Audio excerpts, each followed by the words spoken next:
Yes. Hello, everybody. Yes. So, yeah, today I have a little testimony for you guys. It's about how I came to really understand how I and we all together need true parents. Yeah, so it's kind of like as Shelby was saying, when I first came to GPA, I was actually a lot like Hanami. So I was able to give Hanami that advice. Yeah, I was actually really negative. Honestly, I hated GPA my whole life before coming. It's honestly a pretty crazy God experience. I ended up coming in the first place. But when I got here, I really wanted to understand God more, but I didn't care at all about true parents. I was very negative about true parents. Actually, for the first couple of days being here, I refused to bow when we greeted or closed. I would just stand there and be like, everyone else is looking at the ground, so no one knows I'm not bowing, right? And so, yeah, I was so negative when I first began. But then the more that I went on, the more I started seeing actually how good what we have here is. And why do we have these things that are so good that we so focus on so much? Why do we have a blessing? Why do we have these true families? Why is GPA such an amazing place? And slowly throughout the year, I really began to realize all this is because of true parents. It was really super challenging when I came to understand that, and really came to understand who true parents really were, and my whole opinion of them really changed. But my relationship with them was still progressing, really progressing.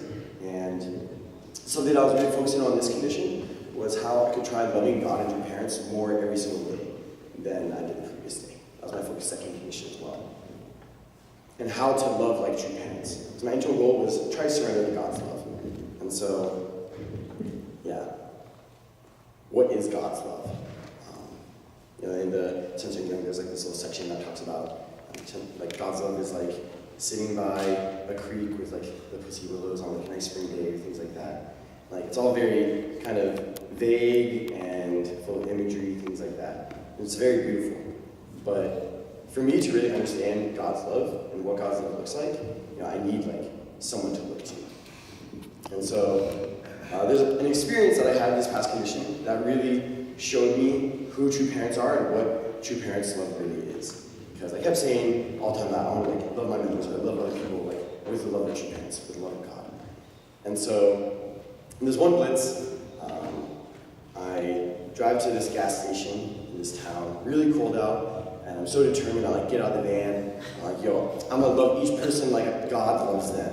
And so in my mind, I was imagining this huge outpouring of love, all butterflies, rainbows, things like that. It was really good, really good. But that's almost the complete opposite of what happened, actually. So my very first approach, I go up to this man. And I do my spiel, and he's like, oh, actually, I bought just a couple earlier today from one of my members. I think he bought them from Sewa, I think. And he was very supportive. He was like, yeah, I love what you guys are doing. You guys are really good guys. Yeah, I really love the prints. Everything's really great. You're doing a good job, man. I'm really impressed that you guys are here. So, oh, thank you. This guy really supports us. And then my very next approach, this big truck rolls in. I'm like, oh, I love guys in trucks. They're so nice. And so, yeah, I go up to this guy, and immediately as soon as I see him, I just see him start cursing the hardest I've ever seen any man curse in my life. And I was like, whatever, I'm gonna just roll with it. And so he gets out of the car, and I'm like, oh, sir, I just have a quick question. And it's actually the hardest I've been verbally abused ever. Every other word, it was something so rude, something so actually personal. It felt really personal, very harsh. Kept telling me that I'm a huge asshole, or that I should F off, and that what I'm doing is so annoying. Just it was, the verbal abuse was actually really intense. I've been verbally abused like that before, while fundraising, and every single time before that I was whatever. So I was alright, whatever. And so he goes inside, and I just go to approach the next car that pulls up. I try not even paying attention to it. But then as soon as I go up to the next car, I hear him yelling at me again from the front of the gas station.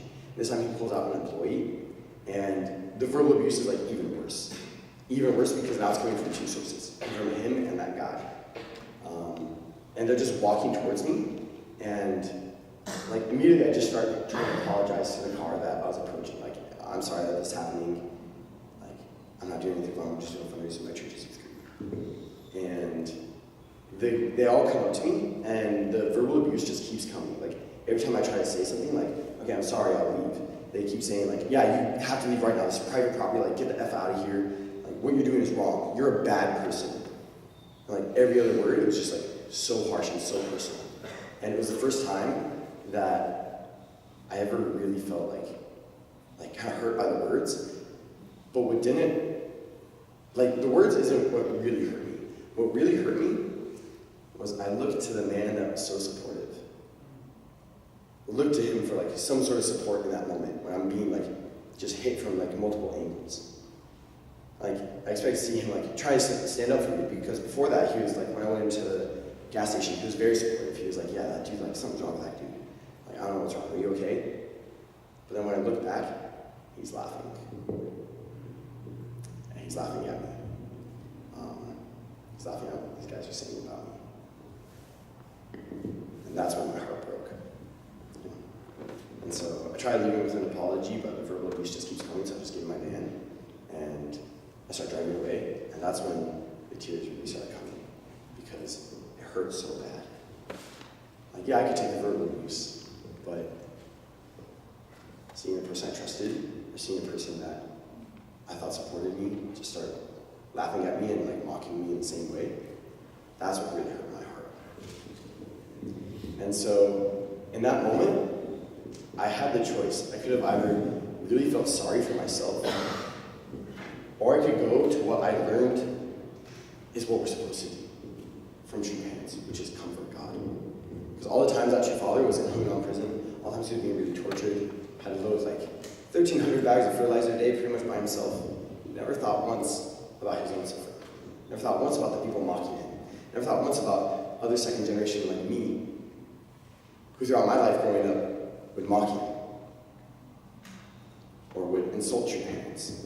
Say, these aren't my true parents, these are cult leaders.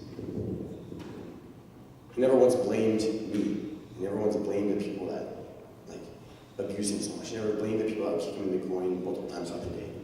All he would do was pray for them. So that's what I did for this man. I just prayed for that guy and found so much gratitude that it was me that took the abuse instead of my members. That, I could take this, but I wouldn't be able to support Sage or Save Law if they were able to take this. Like, I want to be able to love them the way that they would grow. So it's good that I got this abuse, because I know that I can take it, God. Like, God, I'm okay, you don't have to worry about me. Even though really down inside, like, it hurt so bad. And so it was through that experience, through being really abused like that, and still pushing myself to love this person, the way that true parents would love them, the way that I thought God and true parents would love them, is how I came to understand how much I need true parents in my life, actually. Because, I could try loving people as, like, God loves them, but there's a lot of different concepts or different, like, ideas of God. Like, some people think God is a flying spaghetti monster, or that God is, super wrathful, or that God doesn't even exist. And so if I want to know the true God, I need to look to somebody who really embodies who God is. And so all those times that we read about true parents, read about the course, we're actually reading about God's course. We're reading about how God can love others. And so that's the moment when I went from just intellectual understanding to really artistically understanding. By going through that experience, that, like, harsh persecution, that harsh accusation, and still trying to love in the very end, the only reason I knew to do that was because I was able to look to the example of true parents. And that's when I realized that I need true parents in my life. If I want to understand the real God of love, the real God of forgiveness, I need to understand true parents. Because God's imaginary, like, not imaginary, but he's like an invisible being. You can't see God, you can't touch God. You can see and touch true parents. And if they're the people that throughout their entire life they can do these crazy things of forgiving their torturers, loving every single person, even forgiving their own children who, like, hate them, and still loving them, that sounds pretty godlike to me. So I can learn to love true parents, I can learn to love God. If I can learn to be like true parents, I can learn to be like God. And so, me, myself, I know I need true parents. I tried to avoid that fact for a really long time, but you reach a point where you have to decide if you need true parents or not. And the fact of the matter is, that every single one of us, if we want to continue this relationship with God, if we really want to understand the true, real God, we need to understand our true, real parents. So, yeah, there's God's words that I really liked as well. I want to share with you guys. I actually read it this night before I went out on the blitz, and it really rings true to me. It's from your Father's words. He said, "You should be courageous to follow my way. And if my way is thorny, yours will be thorny. But I will go the way first, and you will follow me. If I tread upon the thorns, the way you follow will be smoother." And your parents had to go through all the suffering to know God, so that we can know God. And so we should really take advantage of what we have. So thank you.